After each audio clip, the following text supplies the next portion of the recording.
Paul says, I want your love to be the focus of your life in such a way that you will know how to make difficult decisions. Growth in spiritual devotion, growth in spiritual discernment, and growth in spiritual development. He said that you may be sincere and without offense until the day of Christ. Sincerity speaks of an absence of hypocrisy. Sincerity is being who you are all the time, wherever you are, no matter who you're with. It means you don't have two selves, you just have one.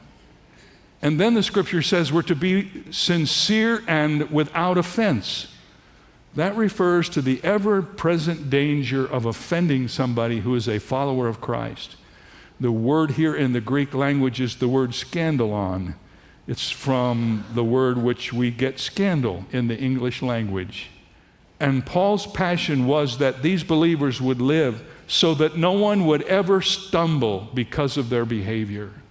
He wanted them to grow in spiritual development. When Gale Sayers and Brian Piccolo, running backs for the Chicago Bears, began rooming together in the late 60s, it was a first for both of them.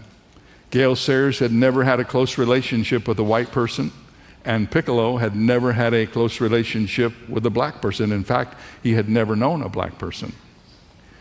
During the 1968 season, Gale Sayers suffered a career-threatening knee injury. Most pundits thought he'd never play again. But 1 year later, after the close of the 1969 season, and having made a full recovery, Gale Sayers stood at the banquet of the New York chapter of Professional Football Writers to accept the George S. Halas Award as the most courageous player in pro football. Sayers and Piccolo had planned with their wives to sit together at the banquet, but instead, Brian Piccolo was confined to his bed at home. He wasn't fighting with a football injury, he was battling cancer. And that night, Gale Sayers accepted the George S. Halas Award, but he accepted it for Brian Piccolo. As he stood to receive his trophy, here's what he said.